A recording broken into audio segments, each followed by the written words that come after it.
এবং ছেলে সন্তানের জন্য কি না করতে পারে এটা একদম বাস্তব উদাহরণ আমরা আপনাদেরকে এই ভিডিওটা দেখাচ্ছি, একদম সত্য ঘটনা, বাস্তব ঘটনা।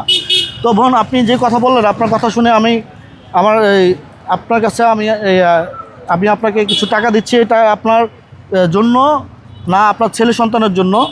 এই যে ধরেন 8 বছরের ছেলে, একটা রোজাও ভাঙে নাই। এই টাকাটা আমি আপনাকে দিলাম, আপনার সন্তানদেরকে ইফতারি খাওয়াবেন। কি করবেন? ইফতার খাওয়াবেন আপনার সন্তানদেরকে, ঠিক আছে?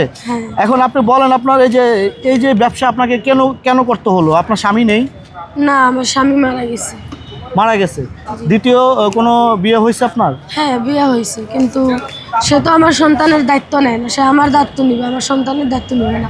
কিন্তু ওর তো বাবা নেই, তারপরে ওর দাদা নেই, তারপরে ওদের বাড়িতেও এরকম চলার কোনো অবস্থা নেই। কিন্তু আমি তো যখন ওদেরকে ছেড়ে দিই, তাহলে ওরা কোথায় যাবে? এই জন্য আমার বাধ্য হয়ে ওদের জন্য আমার কাজ করতে হচ্ছে। আমি তো সব ছাড়তে পারবো, আমার সন্তান তো ছাড়তে পারবো না, কারণ আমার সন্তান আমি কার আশায় ছাড়বো, কার কাছে ছাড়বো?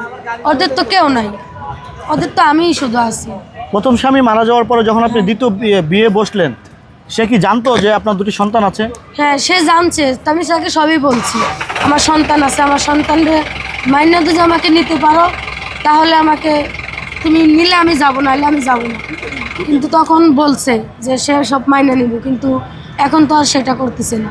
মানে সে জেনে শুনেই বিয়ে করেছিল আপনাকে, এখন আপনার সন্তানের দায়িত্ব সে নিচ্ছে না? না। সেজন্যই কি আজকের আপনার এই পরিণতি? হ্যাঁ, সেই জন্য আমার আজকে এই পানের ডালা নিয়ে বেরোতে হচ্ছে। আচ্ছা, তো আপনার এই ভবিষ্যতে কি এইভাবেই আপনার কি কাটবে, না অন্য কোনো প্ল্যানিং আছে? ভবিষ্যতে মনে করেন এখন তো কোনো প্ল্যান করার মতো রাস্তা নাই, কারণ আমার তো টাকা পয়সা এখন নাই। আমাকে সবাই মিলে যদি একটা সহযোগিতা করতো, একটা জায়গায় বসে একটা ব্যবস্থা করে দিত, আমি বসে ব্যবস্থা করে দোকানপাট করতাম, কোনোভাবে আমি সন্তানদের নিয়ে চলতাম। এখন পবিত্র মাহে রমজান, এই রমজান মাসে অনেকেই দান খয়রাত করে থাকে। তো আপনি কি কারো কাছ থেকে আর্থিক সহযোগিতা চাচ্ছেন, যে সহযোগিতা পেলে আপনার ভবিষ্যৎটা আপনি সামনের দিকে এগিয়ে নিয়ে যেতে পারবেন? হ্যাঁ, আমার যদি সবাই মিলে 10 ভাইয়েরা যদি আমাকে একটু সহযোগিতা করে, তাহলে আমিও নিব। আমার সন্তানটিকে একটু মানুষের মতো মানুষ করতে চাই। আচ্ছা আচ্ছা, তো আপনাকে যদি কেউ সহযোগিতা করে থাকে তাহলে আপনার সাথে যোগাযোগ করতে হবে। যোগাযোগের মাধ্যম আছে কিনা? হ্যাঁ, বিকাশ নাম্বার আছে আমার। সেই নাম্বারটি কি আপনি দিবেন? হ্যাঁ, দিব।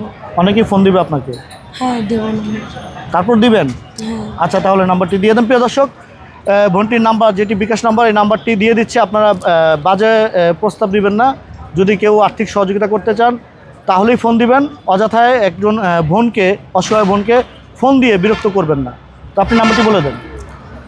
019 17 98 46 71। নাম্বারটি বিকাশ করা আছে? হ্যাঁ, বিকাশ করা আছে। আচ্ছা, যদি আপনাকে কেউ সহযোগিতা করে সেই টাকা দিয়ে আপনি কি করবেন একটু বলবেন? সেই টাকা দিয়ে আমি যদি এটা ছাড়া যদি অন্য কোনো কাজ করা যায়, আমি সেই কাজটাই করব।